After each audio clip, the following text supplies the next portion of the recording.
Ibinasura ng Qatar government ang kaso laban sa 17 Pilipinong inaresto dahil umano sa illegal assembly. Yan ang ulat ni Harley Valbuena.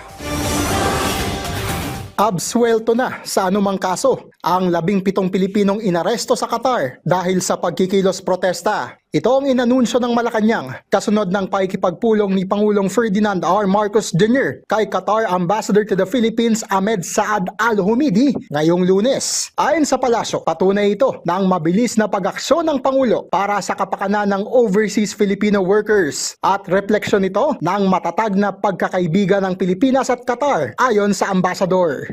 Sinabi ng Qatari Ambassador na pinalaya na ang 17 na inaresto sa Qatar at dinismiss na rin ang mga kaso laban sa kanila.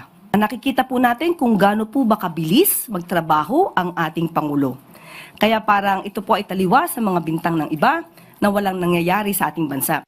Unang inanunsyo ng Department of Migrant Workers na binigyan ng provisional release ang 17 Pinoy habang sila ay iniimbestigahan. Gayunman, kinumpirma na ngayong araw ng palasyo na pwede na muli silang magtrabaho at bumalik sa kanilang mga normal na pamumuhay o kaya naman ay umuwi sa bansa kung kanilang gugustuhin. Samantala, iniutos din ng Pangulo ang pag-alalay at pagbibigay ng legal assistance sa iba pang Pilipinong nahaharap sa mga kaso sa ibang bansa tulad ng 3 Pinoy na inaresto sa China dahil sa alegasyong pag-iispiya. Hindi patiyak ng Malacanang kung ang paghuli sa 3 Pinoy ay ganti ng China sa harap ng sigalot sa West Philippine Sea.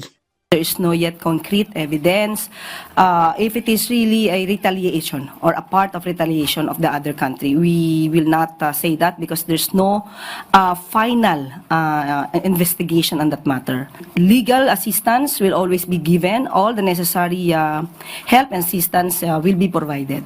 Harley Valbuena para sa Pambansang TV sa Bagong Pilipinas.